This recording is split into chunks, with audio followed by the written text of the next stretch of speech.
Bem,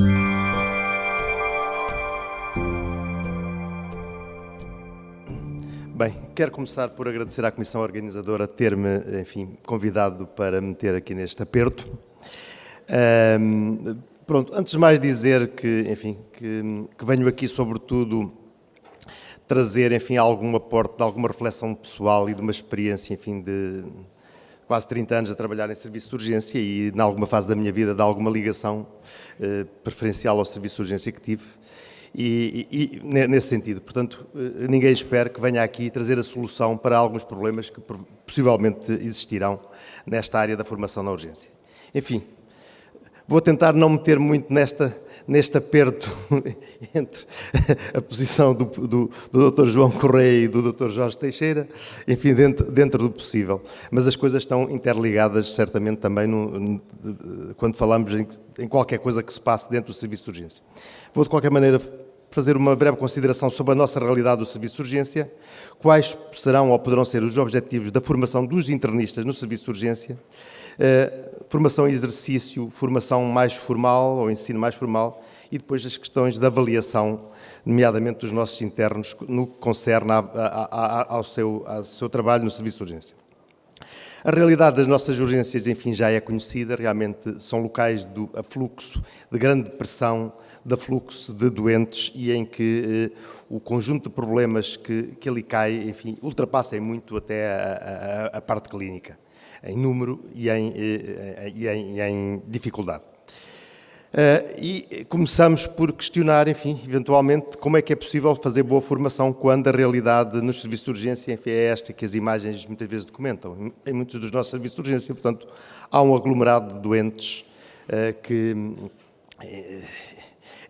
com o qual é extremamente difícil de desempenhar o nosso trabalho clínico, quanto mais fazer algum tipo de formação ou de apreciação do trabalho que se faz.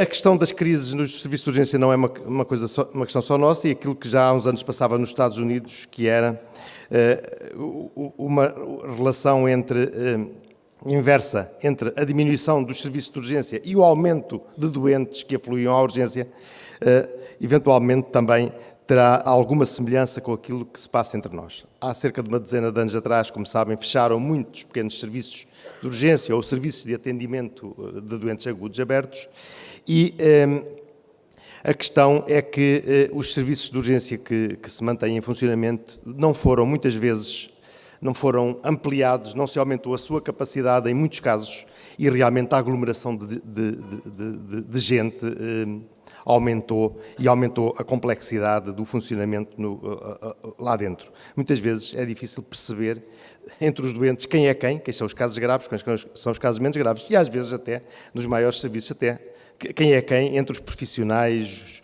os mais velhos, os mais novos, os especialistas, diferentes especialistas, os internos, o que é que cada um faz. Às vezes até isso é difícil perceber no meio da complexidade de muitos dos nossos serviços de urgência. E o que é que faz a medicina interna no serviço de urgência? Na nossa realidade, neste momento é um pouco de tudo. É muitas vezes a base do atendimento médico em primeira linha e orienta em segunda linha uma proporção variável de doentes, que podem mudar um bocadinho conforme as realidades dos vários sítios e dos vários serviços de urgência. O âmbito da medicina interna pode ser realmente, em termos de doentes, portanto, serão certamente, na totalidade dos casos, a maioria dos doentes da área médica, mas depois vamos desde as emergências, casos urgentes, até às patologias banais. E nos últimos anos, e com tendência crescente, cada vez mais temos que orientar doentes idosos, crónicos, casos de patologia múltipla, casos complexos. E há aqui uma questão que não está resolvida, e mesmo com este debate entre que tipo de equipas, como é que nos articulamos, quem é que trabalha na urgência, que é o seguinte: as emergências serão no máximo 3% dos serviços de urgência. Depois os casos verdadeiramente urgentes poderão chegar aos 40%, no máximo, se calhar menos em muitos casos. Portanto, Eu, por exemplo, quando se debate esta questão de quem deve ser o urgentista, se é o internista ou outro médico, fico um bocado na dúvida, porque a maioria dos doentes da urgência não são doentes urgentes, são patologias banais e é preciso médicos para os verem e orientarem. E os médicos para os verem e orientarem, na nossa realidade, pelo país acima, são uma coisa que ninguém sabe muito bem. São uns contratados, uns tarefeiros, uns não sei quê, muitas vezes desorganizados e desintegrados das equipas. E essa realidade é que era preciso mudar. Portanto, acho que era preciso definir quem é que vê a generalidade dos doentes que vai à urgência. E a medicina interna quer assumir esse papel? Também vejo sempre muitas dúvidas. Nós queremos estar na urgência, mas muitas vezes depois quando se fala dos doentes, pois, mas isso não é connosco, ou não devia ser connosco. Mas com quem é? Portanto, o sistema, há uma ambiguidade no sistema e nós somos, de alguma maneira, vítimas da mesma. Pronto, são questões que podem ficar para algum debate que não vou desenvolver mais.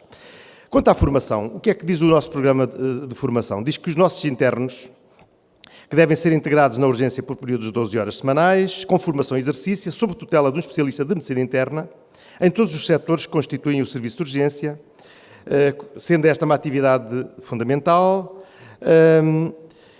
pelo que a explanação das competências adquiridas nesta área e a reflexão sobre a casuística devem constar em sede de avaliação final. E mais não diz.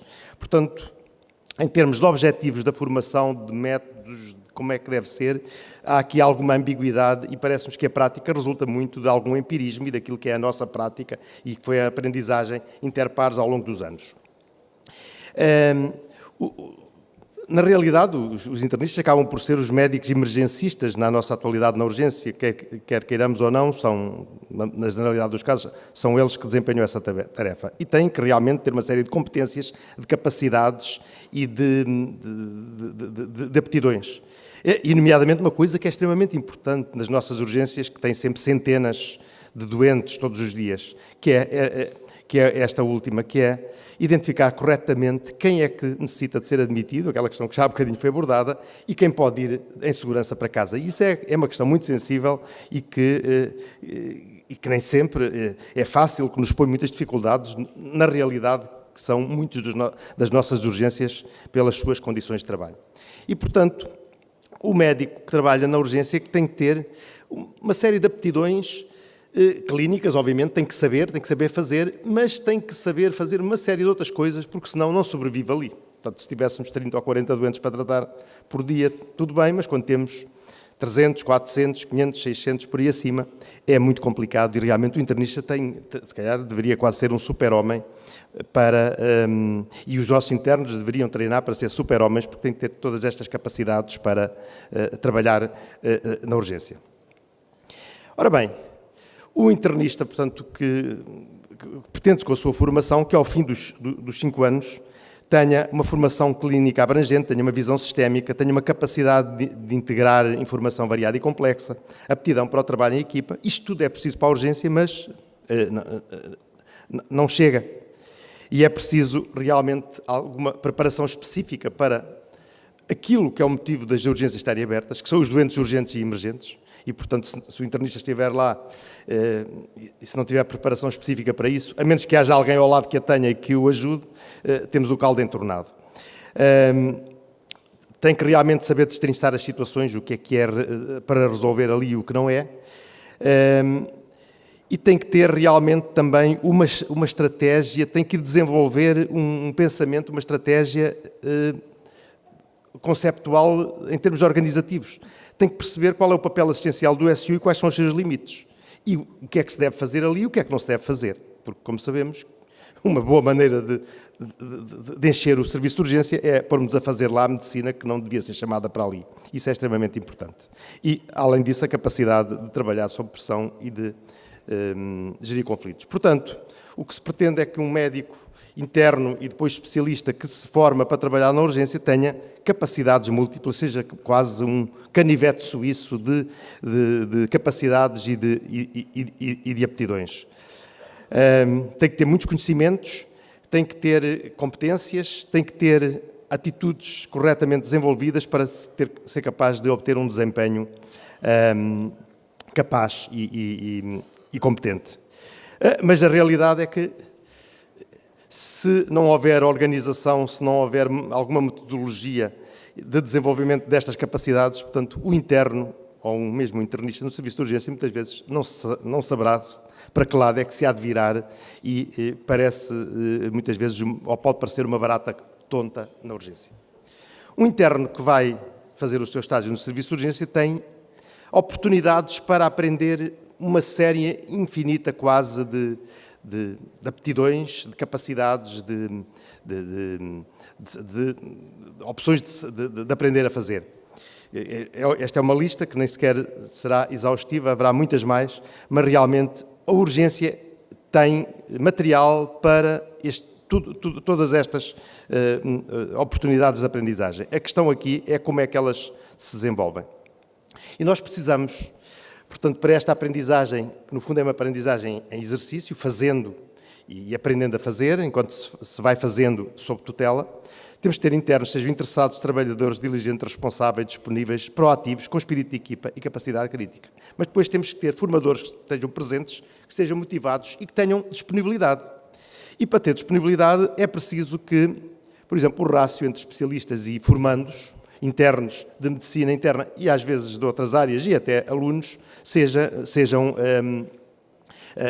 rácios capazes, o que muitas vezes não se passa. Depois temos de ter as equipas dimensionadas e organizadas. E, portanto, aquela questão que se debatia há bocadinho, independentemente de meter na questão das equipas, se forem equipas que são sempre diferentes, de pessoas que mal se articulam entre elas, estou a falar nos séniores, dificilmente se tem condições para formar quem lá vai para aprender. E depois as equipas, sobretudo quando são as maiores equipas, têm que ter uma estrutura hierárquica bem definida e que funcione e em que cada um assuma as suas responsabilidades. Se é tudo à molhada e, portanto, sem uma organização hierárquica que funcione e que, quando os problemas surgem, que o resolva, estamos mal. Depois as questões das instalações e da logística que têm que ser realmente minimamente aceitáveis, nomeadamente para a quantidade de profissionais e de doentes que lá estão. Não podemos ter também, todas estas cambiantes existem e há tentações de explorar que o interno seja apenas um burro de carga, mas também não pode ser uma pessoa complicativa que vai para ali, tem que se inserir no espírito com que se está ali a trabalhar, ou preguiçoso. Também não pode ser, e às vezes há essa tendência de infantilizar o interno e achar que o interno vai para a urgência para ver. Não, isso é o aluno. O interno não pode ser um prolongamento do aluno, não pode ser infantilizado nem irresponsáveis. Estamos a falar de pessoas maiores que votam e que já podem até ser eleitos para mandarem a nós. As oportunidades de aprendizagem existem em todas as fases da observação e do tratamento dos vários tipos de doentes na urgência e uma condição sine qua non é que haja uma boa articulação entre os alunos, entre os formadores, internistas e os formandos. Mas depois há uma coisa, e aí se calhar nós todos, ou a maioria de nós falhamos no dia a dia, é que as coisas que fazemos naquela lufa-lufa da urgência sejam a posteriori, tenhamos espaços de as discutir, de as escalpelizar e daí retirar ensinamentos úteis não só a quem está a aprender, mas também a quem está a ensinar. Isto, portanto, vale para os sucessos como para os insucessos.